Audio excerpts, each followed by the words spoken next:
Ito talaga ang pinakamalaking pasabog mula nung mabuo etong Quadcom Committee na nag-iimbestiga nga ng extrajudicial killing kasama na rin ang mga illegal na pogo. Dawit na naman daw si Bato de la Rosa. Matindi to, napakatindi talaga na ito. So, all along, yung iniisip natin, nakasabwat itong si Bato de la Rosa, sa pag-implicate niya kay Senator De Lima, ayan na, naglalabasan na po ang mga testigo, ang mga totoong testigo. Hindi po ito gawa-gawa na testigo. Hindi rin po ito tinakot ng mga testigo. Kusang naglabasan ang mga testigong ito dahil alam nila, protektado na sila at wala na sa Malacanang yung naghahari-harian na Panginoon nga na itong si Bato de la Rosa. Alam niyo na yon kung sino. Matindi.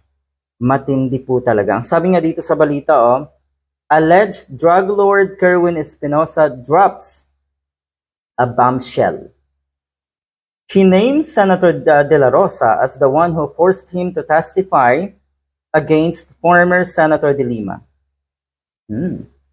So anong naiisip natin ngayon? Nakakagigil, no? Nakakagigil.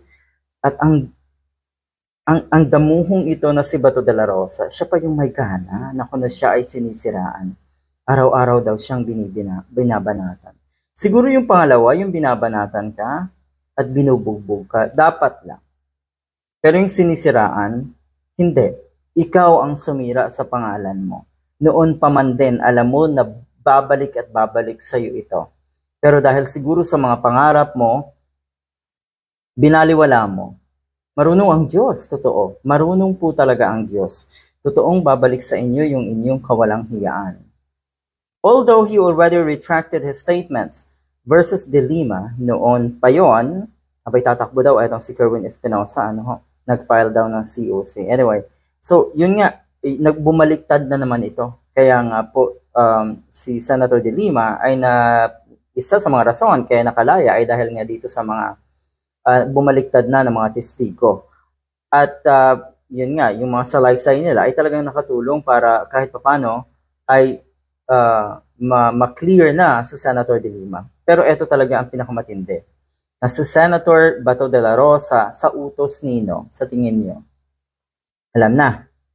Ay kung hindi ka ba naman, kasi kung may sarili kang kukote, kung may sarili kang pag-iisip, siguro naman hindi mo susundin yung mga bagay na hindi dapat.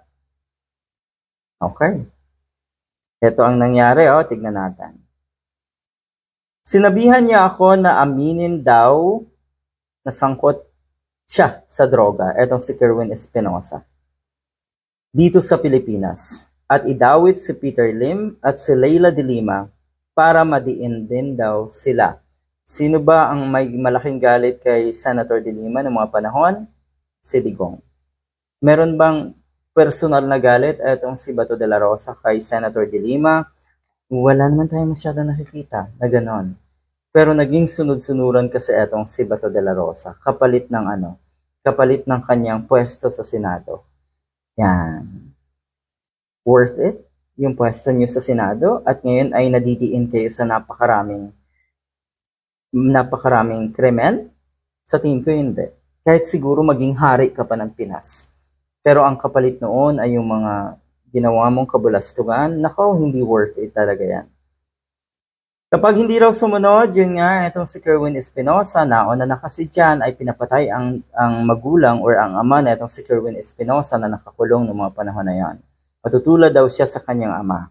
Kaya ayun, sinunod ng isang ito. Sa tingin ko talaga, wala kasing masyadong magawa siguro itong si Kerwin Espinosa noong panahon na yan. So dawit itong si Bato de la Rosa, malinaw naman yan sa extrajudicial killings. Pero yun nga, yung siya mismo ang nag-utos na idawit sa Senator De Lima, nakakagigil, no? Kung isipin mo, talagang pinahirapan niyo si Senator De Lima. Kung sa iba-iba to, kung sa inyo nangyari to, siguro matinding ganti na ang iniisip niyo ngayon. Pero katulad nga ng sinabi ng Senator De Lima, hindi lang sa kanya kayo may kasalanan. Sa taong bayan po kayo may kasalanan. Kaya mananagot kayo, una sa lahat, sa taong bayan. At siguro'y bonus na lang para kay Senator De Lima na makita na kayo rin ay magdusa sa kulungan. Mr. Bato at Digong. Good luck.